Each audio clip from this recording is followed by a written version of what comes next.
Welcome, word detectives. Professor Fox here. What if I told you that winning a spelling bee doesn't mean memorizing the entire dictionary? Literally, you don't have to do it. Instead, what if there was just one single, incredibly powerful secret key that could unlock hundreds of the most difficult vocabulary words out there?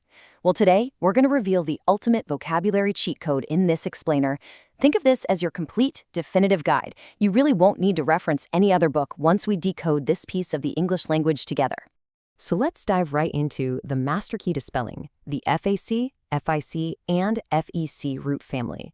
Whether you're studying for school, tearing through high-level literature, or standing right there on a spelling bee stage under those bright lights, understanding this root family is your absolute ultimate advantage.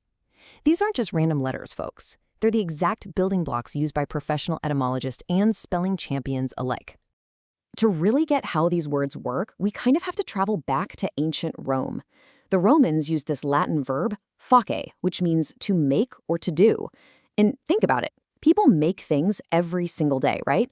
They make buildings, they make plans, they make mistakes. The Romans used this word constantly. From that, we also get the Latin word factum, meaning a thing done.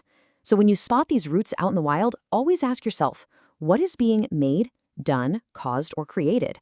That golden question, that is your secret vocabulary key. Now, as Latin spread throughout Europe, eventually morphing into French and then English, this single root went through, well, a bit of a transformation machine. Sometimes you'll see it spelled FAC, sometimes FIC, and sometimes FEC. You'll also run into it as fact or fect. But here is the massive secret.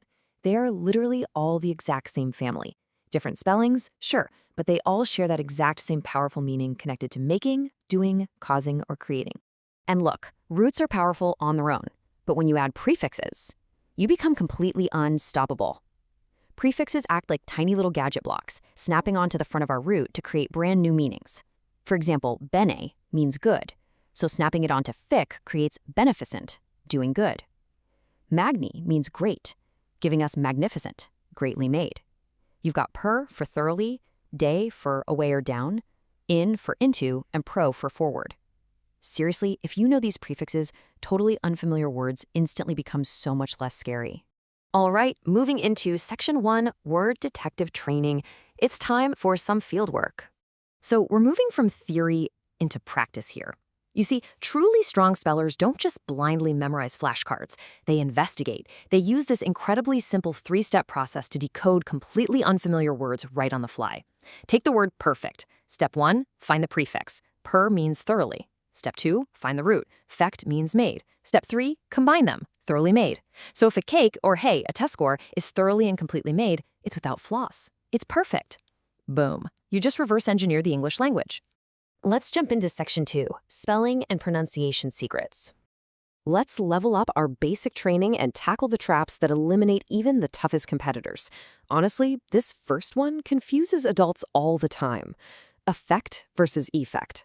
Both words use our fect root, meaning cause or make. But how do you know which to actually use? Well, here's the secret to telling them apart. Affect is an action, starting with an A. It's usually a verb, meaning to influence something like how bad weather affects travel plans. Effect, on the other hand, is the end result, starting with an E, usually a noun, like a medicine having a positive effect. So just remember, A for action, E for end result. Simple as that. And here is our second major trap. Telling the difference between a proven thing that is done versus a story that an author completely makes up. Fact comes from factum, literally a thing done or established. Fiction uses the root fic, meaning to make or create. My absolute favorite memory trick for this one? Fiction has more letters than facts because an author is making up extra details and adding them into the story. Works like a charm.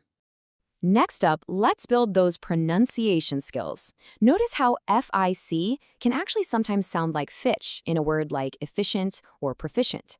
The spelling stays connected, even when the sound completely changes. Also, you really need to watch how suffixes change the stress of a word. Listen closely. Perfect shifts to perfection. You hear that? The stress moves, and fect turns into fection. Finally, watch out for the tricky ACY suffix in words like efficacy, which means effectiveness. Spellers always want to spell it with an ENT, but knowing the ACY suffix will literally save you on stage. Okay, Section 3, The vault. Let's talk word families and memory tricks. Elite spellers know that learning one word family at a time is way smarter than just memorizing isolated words. Visualizing words locks the spelling into your brain forever. Thinking of a specific, vivid image helps you remember the entire word family all at once. For the fact family, picture a giant cartoon factory making bicycles and pizzas, just everything being made. For the effect family, picture a huge chain of falling dominoes, where one push causes a massive result. For the perfect family, visualize a genius engineer building a flawless robot. And for manufacture, think of an old, dusty workshop making toys by hand, because manu means hand, and facture means make by hand. See how that works? Which brings us to Section 4, the final challenge. It's time for the spelling bee exam. Grab your magnifying glasses, word detectives, because we're going to put your new root, prefix, and decoding skills to the ultimate test with some seriously advanced spelling bee vocabulary.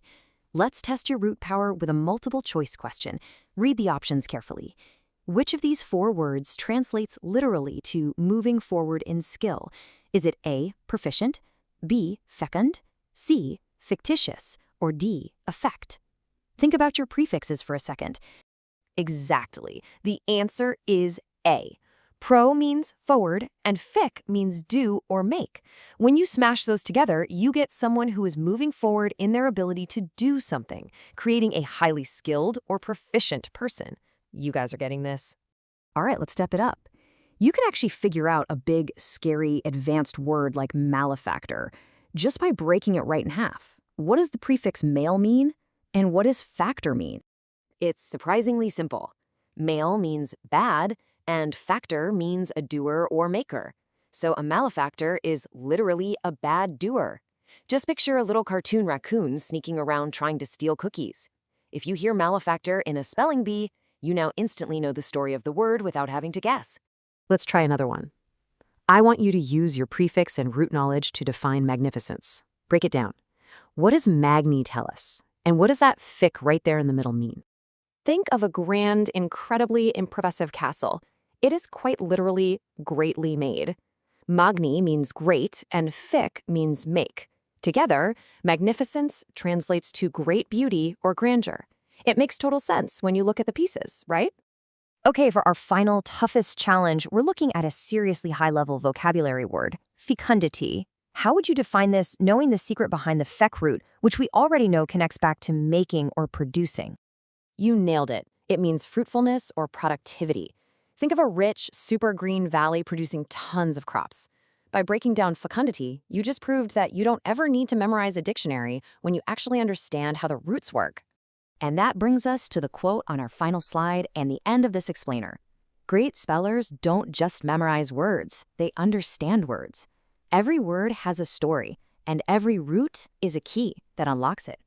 Keep exploring, keep thinking like a word detective, and remember that every root you learn is a master key unlocking thousands of stories. The next time you encounter a massive, intimidating word on a test or standing at the mic at a spelling bee, ask yourself, are you going to freeze up, or will you use your master key to unlock its hidden story?